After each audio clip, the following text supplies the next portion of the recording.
జనరల్‌గా ట్రైనింగ్‌లో ఉన్న స్టూడెంట్‌ని మనం మాట్లాడినప్పుడు, "సార్ నాకు జాబ్ వస్తదా?"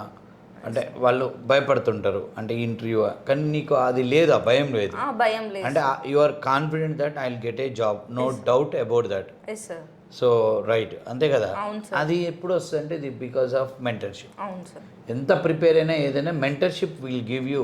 It will make you to go to next levels. Yes sir. That helps lot. ఇక్కడ సార్ ఇప్పుడు ఏంటంటే ఇక్కడ మనం నెక్స్ట్ కూడా ఎవ్రీ స్టూడెంట్ని ఇంకో స్టూడెంట్కి మెంటర్షిప్, ఇండివిజువల్ మెంటర్షిప్ ఇంకా పెంచాలి.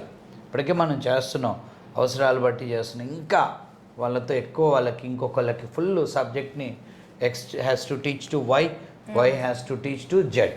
Yes sir. అంతే కదా! అవును సార్. ఇది ఎంత చేస్తే అంత స్టూడెంట్ నాలెడ్జబుల్ అవుతారు. అవును సార్.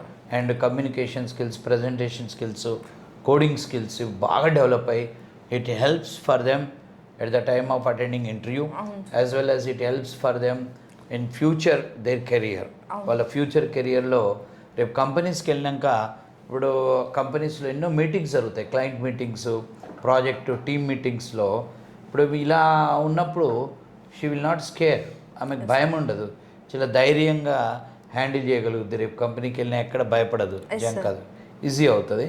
సో అంటే నా ఉద్దేశం కూడా ఏంటంటే 4 months అయినా 5 months అయినా స్టూడెంటు ఇంటర్వ్యూ అన్నా, కంపెనీ అన్నా, ప్రాజెక్ట్ అన్నా, టాస్క్ అన్నా ఛాలెంజింగ్గా తీసుకోవాలి, ఇంట్రెస్ట్గా తీసుకోవాలి, భయపడకూడదు. Yes sir. So I hope you are enjoyed yes sir. This 6 months. Yes sir. అంతే, she enjoyed lot because of mentorship, the facility what we have given and how she was utilized that opportunity. Definitely it helped a lot for her improving the subject and in future yes sir. tomorrow రేపు నువ్వు interview attend అయినప్పుడు కూడా ఇది చాలా easy అవుతుంది. అవును sir. Yeah.